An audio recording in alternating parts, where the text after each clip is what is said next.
Congratulations, all your hard work paid off and you finally graduated from college.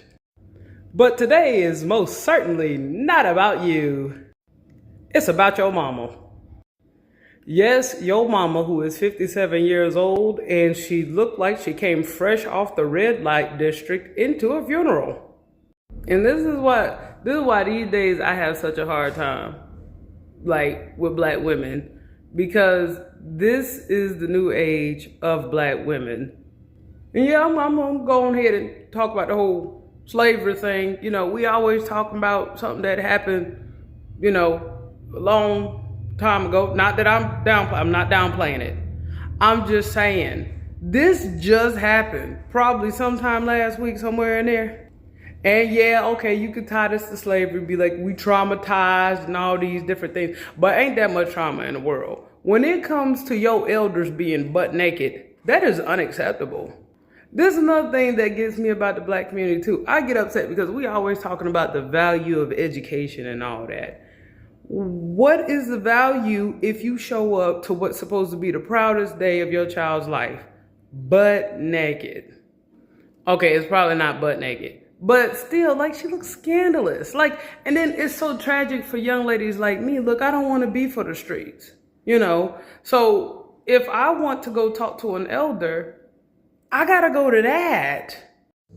You know what this remind me of? I'm gonna show you exactly what this remind me of.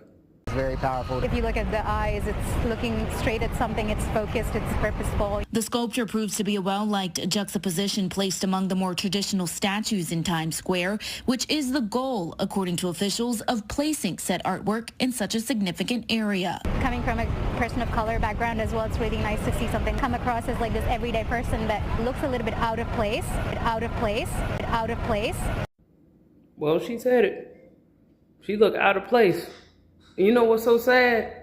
I would say she looked out of place because she is out of place. But this is the reason why I have a issue with the whole Black Power movement, because it's stuff like this that's just unacceptable. This woman is supposed to be like a legend, right? I mean, she had some jams.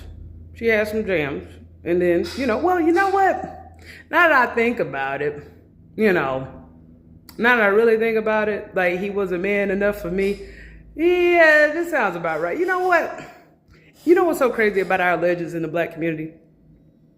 It's like a lot of the people who are like a big deal in the black community, they show you why the message that they were sending out was no good. We got a bunch of examples of what not to be. So you know what? I ain't gonna try to take away her flowers and her propers. But on a personal note, I'm going to stress this again. As a young woman that ain't for the streets, there are no examples out here for me. And that upsets me and that worries me that this is the prototype for black women, no matter how old they are. I guess my daughter just got to look at local folk to see what black female role model she can have. Because I ain't going to lie to you. My generation, we have been plagued with being like, nah, we don't want to turn out like auntie, grandma, some of us, even our mom. And it's because of stuff like this. When do you get too old to have your booty out? Can't talk to me about nothing about no womanhood or being a lady or being respectable. What's man enough for that? That's the question I have. What's man enough for that?